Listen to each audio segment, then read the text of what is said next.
એક બાદ એક જેમ આંકડાઓ સામે આવી રહ્યા છે, વધુ એક અપડેટ 29 તારીખે પશ્ચિમ બંગાળમાં પીએમ મોદીએ કરેલી ભવિષ્યવાણી સત્ય સાબિત થઈ છે અને પીએમ મોદીએ પશ્ચિમ બંગાળમાં સીએમના શપથ ગ્રહણમાં આવવાની જાહેરાત કરી હતી। 29 તારીખે તેમના દ્વારા એક ભવિષ્યવાણી કરવામાં આવી હતી, તે સત્ય સાબિત થઈ રહી છે। તેમણે એ પણ કહ્યું હતું કે જ્યારે પશ્ચિમ બંગાળમાં ભાજપની સરકાર બનશે ત્યારે તેઓ સીએમના શપથ ગ્રહણ કાર્યક્રમમાં આવશે તેવી જાહેરાત તેમના દ્વારા જાહેર મંચ પરથી કરવામાં આવી હતી। ઝાલમુરીનો એ જાદુ ચાલી ગયો છે અને હવે પશ્ચિમ બંગાળમાં ભારતીય જનતા પાર્ટીની સરકાર બનવા તરફ અને આંકડાઓમાં એક ખૂબ મોટું અંતર પણ હવે આવી ચૂક્યું છે, કારણ કે સ્ક્રીન ઉપર જે આંકડા દેખાઈ રહ્યા છે 187 બેઠક પર ભારતીય જનતા પાર્ટી આગળ છે, 99 બેઠક પર ટીએમસી આગળ છે।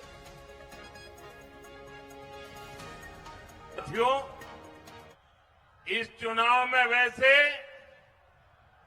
ये मेरी आखिरी सभा है और बंगाल में जहां जहां गया हूं, बंगाल के लोगों का जो मैंने मिजाज देखा है, मैं इस विश्वास के साथ वापस जा रहा हूं कि 4 मई के नतीजों के बाद बीजेपी के शपथ ग्रहण समारोह में मुझे आना ही है। તો સતત પ્રધાનમંત્રી પશ્ચિમ બંગાળમાં હતા, સતત ચૂંટણીનો એ પ્રવાસ, સતત રેલીઓ યોજી હતી અને આ વખતે આશાવાદ હતો જીતનો અને જાહેર મંચ પરથી તેમણે પહેલા જ કીધું હતું, એક જંગી સભા દરમિયાન તેમણે કીધું હતું કે જ્યારે ભાજપની સરકાર આ વખતે બનશે ત્યારે તેઓ શપથ ગ્રહણ કાર્યક્રમમાં આવશે।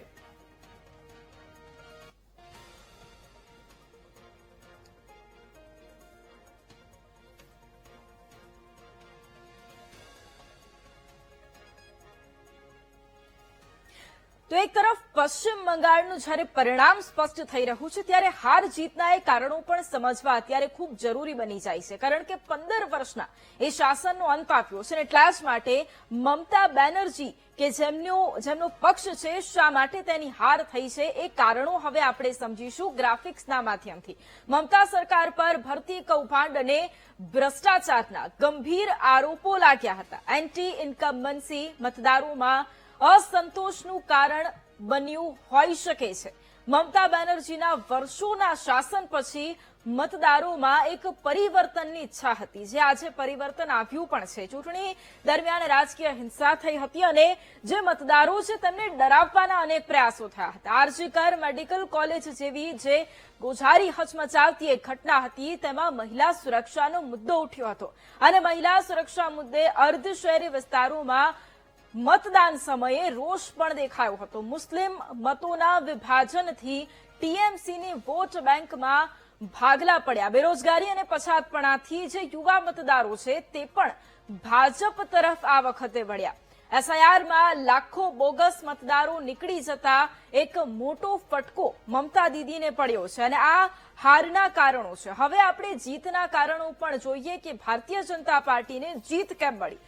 પન્ના પ્રમુખ અને શક્તિ કેન્દ્ર જેવી સિસ્ટમ જેનાથી ભારતીય જનતા પાર્ટી મજબૂત થઈ, હિન્દુ મતોના એકત્રીકરણ અને ઘૂસણખોરીના જે મુદ્દાઓ હતા તેને જોરશોરથી ઉઠાવવામાં આવ્યા છે અને આ જે મુખ્ય કારણો જેના કારણે ભાજપની જીત થઈ છે, ગ્રાફિક્સના માધ્યમથી એ સમજવું છે। અને આ ઉજવણીના એ દ્રશ્યો કેસી વેણુગોપાલને આપ જોઈ રહ્યા છો, કારણ કે કેરળમાં એક મુખ્ય ભૂમિકા તેમની રહી છે જીત માટેની, કારણ કે 10 વર્ષ બાદ કેરળમાં સત્તાનું પરિવર્તન થયું અને કોંગ્રેસ માટે એક રાહતની વાત એ છે કે તેમણે જે મહેનત કરી હતી તેનું પરિણામ કેરળમાં દેખાયું છે। ભલે 4 રાજ્યોમાં પ્રદર્શન અત્યંત નબળું છે, પરંતુ કેરળમાં આ વખતે ખૂબ આગળ યુડીએફ છે અને કોંગ્રેસ તેમાં સૌથી આગળ ચાલી રહી છે। તેમના દ્વારા જીતનો આશાવાદ પણ વ્યક્ત કરાયો હતો કે કેરળમાં આ વખતે પરિણામ કંઈક અલગ હશે અને તે જોવા પણ મળી રહ્યું છે, કારણ કે 89 બેઠકો ઉપર આગળ ચાલી રહ્યું છે યુડીએફ। એલડીએફ 48 બેઠક પર, જ્યારે અન્ય 3 બેઠક ઉપર।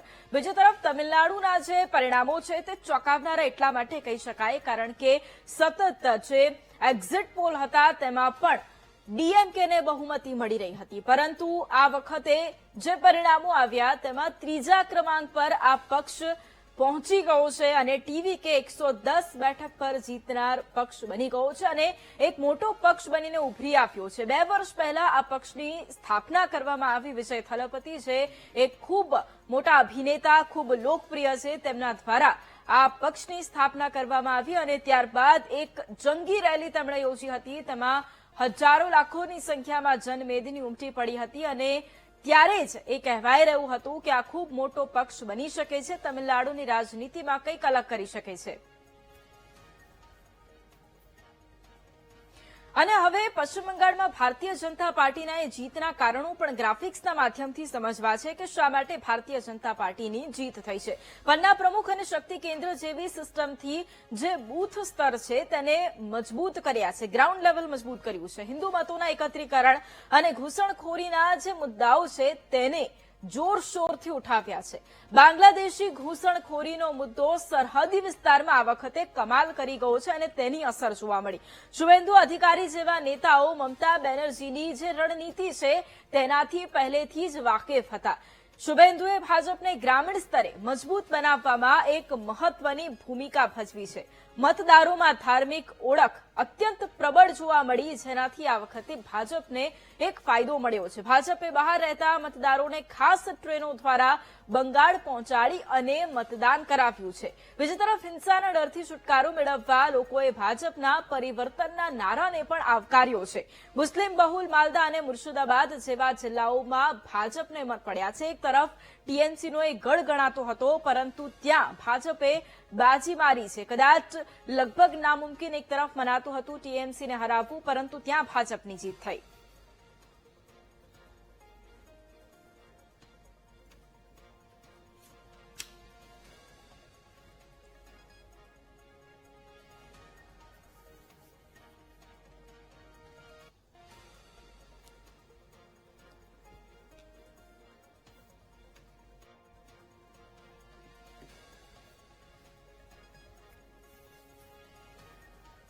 અને એક તરફ આજે જ્યારે પરિણામો સામે આવી રહ્યા છે ત્યારે એક તરફ ચોંકાવનારો ક્યાંક પરિણામ છે, બીજી તરફ ક્યાંક ઝટકા મળ્યા છે, ક્યાંક નિરાશા અને ક્યાંક ઉત્સવનો માહોલ છે. એટલા જ માટે ચર્ચાની શરૂઆત કરવી છે. આપણી સાથે ગેસ્ટ પણ જોડાયેલા છે. ભાજપ નેતા કિશનસિંહ સોલંકી આપણી સાથે અત્યારે જોડાયેલા છે. કોંગ્રેસ નેતા ડોક્ટર હેમાંગ વસાવડા આપણી સાથે અત્યારે જોડાયા છે. રાજકીય વિશ્લેષક વિરાનભાઈ ભટ્ટ આપણી સાથે જોડાયેલા છે અને સાથે જ વરિષ્ઠ પત્રકાર પાર્થો ઘોષ પણ આપણી સાથે જોડાયેલા છે. સૌથી પહેલા કિશનસિંહજી, સવાલ આપને કરવો છે કે આજે જલેબી કેટલી મીઠી લાગી રહી છે, કારણ કે સંદેશ કેટલો મીઠો લાગી રહ્યો છે, કારણ કે પરિણામો ભાજપ તરફી આવ્યા છે પશ્ચિમ બંગાળમાં અને મોટા ભાગના રાજ્યોમાં. આ ખેલા હોબે જે 2021માં ખેલા હોબે થયો હતો અમારી સાથે, મમતાજીએ કર્યો હતો. મા માટી માનુસના નામે બંગાળની પ્રજાને, બંગાળના મતદારોને જે માયુસીની ગર્તામાં ધકેલી દીધા હતા ટીએમસી અને મમતા બેનર્જીએ, એક ધર્માંતાભર્યું, હિંસાભર્યું વાતાવરણ આખા બંગાળમાં ઊભું કર્યું હતું. આમાંથી ભારતીય જનતા પાર્ટીનો છેલ્લા 30 વર્ષનો સંઘર્ષ, અમારા અનેક કાર્યકર્તાઓ, આરએસએસના કાર્યકર્તાઓ, જનસંઘના કાર્યકર્તાઓના બલિદાનો, અસંખ્ય કાર્યકર્તાઓને બેરહમીપૂર્વક ટીએમસી અને કમ્યુનિસ્ટ કાર્યકરોએ મારી નાખ્યા હતા. એ તમામ હુતાત્માઓને આજે પ્રણામ સાથે વંદન કરું છું. આ એમની શહાદતનું પરિણામ છે કે આજે ભારતીય જનતા પાર્ટી બંગાળમાં ઝળહળતો વિજય પ્રાપ્ત કરી રહી છે. આ અમારા દેવદુર્લભ કાર્યકર્તાઓ, શક્તિ કેન્દ્રો અને બૂથ પ્રમુખો જે છે એમને આ શ્રેય જાય છે આ વિજયનો. અને અમારું વિશ્વસનીય નેતૃત્વ, 21 દિવસનો આપણા ગૃહમંત્રી શ્રી અમિતભાઈ શાહનો બંગાળનો સ્ટે, વડાપ્રધાન શ્રી નરેન્દ્રભાઈ મોદીની અસંખ્ય સભાઓ અને એક વિજયનો વિશ્વાસ અને મતદારોમાં એક સલામતીની ભાવના ઊભી કરવામાં ભારતીય જનતા પાર્ટી જે સફળ નીવડ્યું છે એનો આ વિજય છે. એટલે આ વિજયનો અમે ઉન્માદની રીતે નહીં, પણ આને વિશેષ જવાબદારી આ રાષ્ટ્રની સલામતી માટે એક ચિકન નેટના પાર્ટ તરીકે જે વેસ્ટ બેંગોલ, આસામ અને ઉત્તર પૂર્વીય રાજ્યો જઈ રહ્યા હતા તેમાંથી આ છુટકારો, દેશની સલામતીને વિશેષ સુરક્ષા પ્રદાન કરવા માટેનો આ પ્રજાનો ચુકાદો, બાંગ્લાદેશી ઘૂસણખોરો અને મમતાના ભ્રષ્ટાચાર, આ મમતા બાનોના ભ્રષ્ટાચાર, મા કાલીની યાત્રાઓ નહીં થવા દેવી, રોડ ઉપર નમાજો પઢવી, સંપૂર્ણપણે એક તરફી એમના ફરહીન, એમના હકીમ જેવા નેતાઓનું સ્પષ્ટ ભાષણ અને ખુલ્લી ચેલેન્જો કે બંગાળને અમે ઇસ્લામમાં ફેરવી દઈશું, આ બધું પ્રજા જોતી હતી. પ્રજા અસહ્ય રીતે પીડાઈ રહી હતી. રાજ્ય અને કેન્દ્ર સરકારની યોજનાઓ નો ત્યાં અમલ નહોતો થઈ શકતો. મનરેગામાં અનેક ભ્રષ્ટાચારો, મનરેગાના લાભો લોકો સુધી નહોતા પહોંચતા, કેન્દ્ર સરકારની યોજનાઓના લાભો લોકો સુધી નહોતા પહોંચતા, ખેડૂતો પાયમાલ, ઔદ્યોગિક રીતે બંગાળ પછાત રાજ્યમાં જઈ રહ્યું હતું. આ તમામ વાતોથી પ્રજા અવગત હતી, પણ પ્રજાને સલામતીની ચિંતા હતી. આ વખતે સલામતી મળી, વિશ્વાસ મળ્યો ભારતીય જનતા પાર્ટીના નેતૃત્વનો. એટલે ભારતીય જનતા પાર્ટીનો આ વિજય ઝળહળતો વિજય પ્રજાને સમર્પિત. બિલકુલ. હેમાંગભાઈ, અત્યારે જે પ્રદર્શન કેરળમાં છે એ સારું પ્રદર્શન, 10 વર્ષ બાદ સત્તામાં વાપસી થઈ રહી છે, પરંતુ એના સિવાય જે બીજા રાજ્યો છે એમાં ક્યાં કચાશ રહી જાય છે? બહુ સરસ વાત કરી. પ્રશ્ન બહુ સારો આપે પૂછ્યો. સૌથી અગત્યની વાત, ભારતીય જનતા પાર્ટી બંગાળ કેમ જીતી કે આસામ કેમ જીતી એ મુદ્દાઓ તો સ્ક્રીન ઉપર આવી ગયા અને ભારતીય જનતા પાર્ટીના પ્રવક્તાએ પણ એ મુદ્દાઓ આપી દીધા. કોંગ્રેસ કેમ હારી કેરળ સિવાય, તો કોંગ્રેસની સીધી જે પરિસ્થિતિ અત્યારે છે એ રાજકીય સ્થાનિક રાજકીય પક્ષો જે છે એની જે સિસ્ટમ ગોઠવાઈ છે એને લીધે કોંગ્રેસને ઘણું નુકસાન થાય છે. બંગાળની વાત કરીએ તો મમતા બેનર્જી પોતે કેપ્ટન, કોઈનો સાથ સહકાર ન જોતો, એકદમ ઈગો બતાવ્યો એમણે, બધું જ કર્યું. ત્યાં તામિલનાડુમાં ડીએમકે એ જ રીતે કોંગ્રેસ સાથે વર્તતી હતી. પુડ્ડુચેરીમાં પણ જે ગઠબંધન થયું ને એની સામે સિંગલી કોંગ્રેસે લડવાનું આવ્યું. પણ મને એવું દેખાય છે કે લાંબા ગાળાની રાજનીતિ દેશની અને કોંગ્રેસ માટે આ પરિણામો ખૂબ ફાયદાકારક થઈ શકે છે. તમે જુઓ, રિજિયોનલ પાર્ટી બધી પતવા માંડી. એનસીપી પતી ગઈ, શિવસેના પણ પૂરી થઈ, અહીંયા ટીએમસી પૂરી થાય છે, ત્યાં ડીએમકે ને ઘણું નુકસાન વેઠવું પડ્યું છે.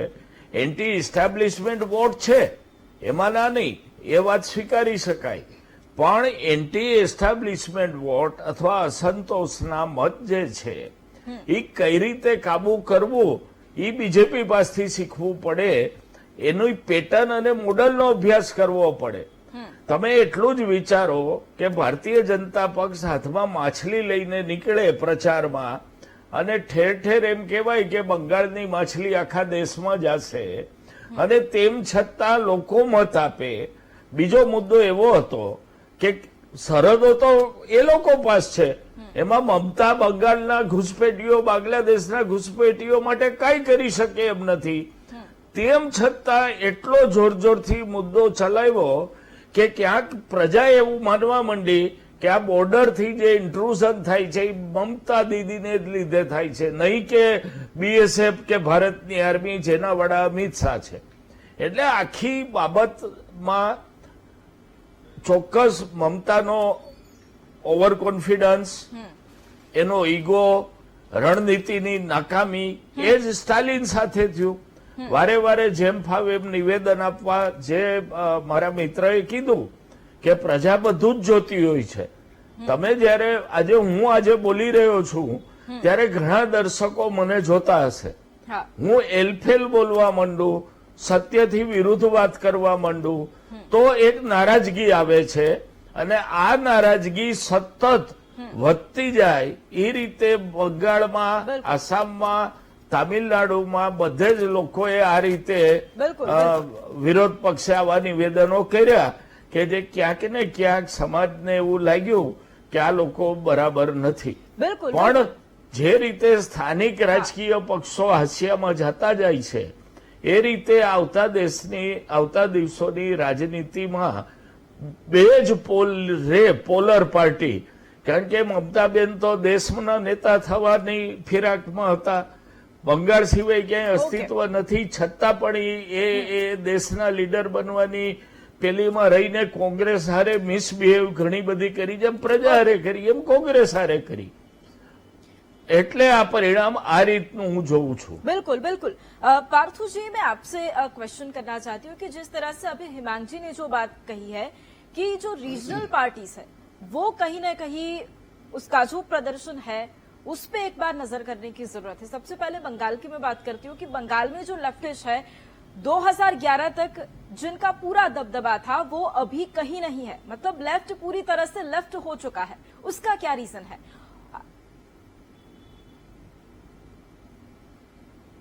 Bengal politics is little bit interesting मेरे हिसाब से। हर जगह का पॉलिटिक्स ही इंटरेस्टिंग होता है, लेकिन खासतौर से बंगाल के अजूबा का अलग ही एक पैटर्न है। पैटर्न क्या है, मैं वो अगर आप समझ जाएंगे तो आपको ये क्लियर हो जाए। क्योंकि बंगाल में कोई हेवी इंडस्ट्री नहीं है, बंगाल में कोई अच्छा बिजनेस मॉडल नहीं है, बंगाल पे बड़ा कोई इंडस्ट्री आती नहीं है, और यहाँ पर कोई रोजगार तो लोगों के पास है ही नहीं। एम्प्लॉयमेंट का बहुत ही प्रॉब्लम चल रहा है। करीब 50 साल से, जब से लेफ्ट फ्रंट आए हैं तब से तोड़ दो, चक्का बंद, हुआ बंद, चक्का बंद। मैं तो छोटे से, जब 55 में था तब से मैं लेफ्ट पॉलिटिक्स देखते आ रहा हूं, और तब से कांग्रेस, पहले तो कांग्रेस का विरोध में थे, इंदिरा गांधी का हाथ तोड़ दो, राजीव गांधी का हाथ तोड़ दो, सबका काला हाथ तोड़ दो। ये करते करते बंगाल का जो एम्प्लॉयमेंट का, जो इंडस्ट्रियल आउटपुट का जो कंडीशन था, वो एकदम ऊपर से एकदम पूरे नीचे ले आए। अब ममता बनर्जी का टीम आके उसको और नीचे लेके आए। तो लोगों के पास इनकम नहीं है, तो लोग करते क्या है?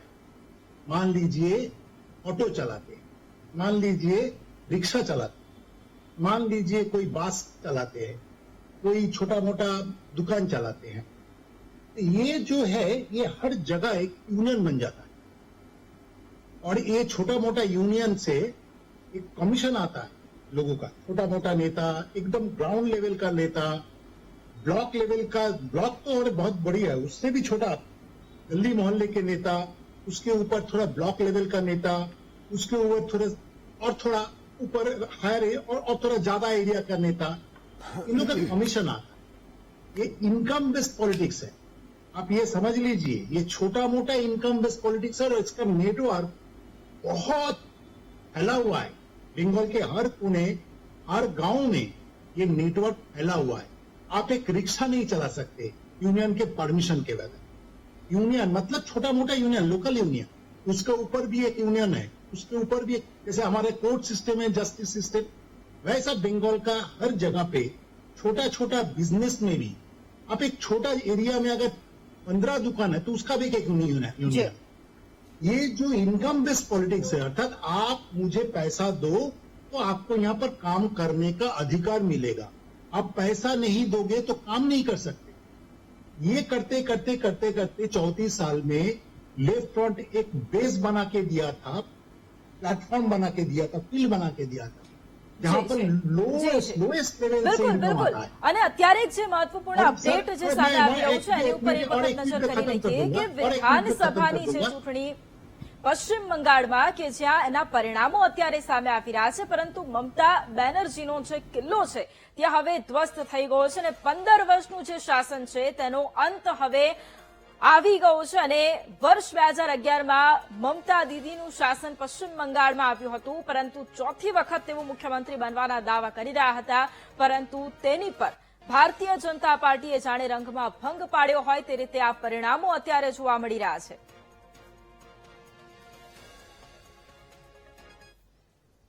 અને આગળ પણ આ જ મુદ્દે ચર્ચાને યથાવત રાખીશું। હાલ રોકાઈએ એક બ્રેક માટે।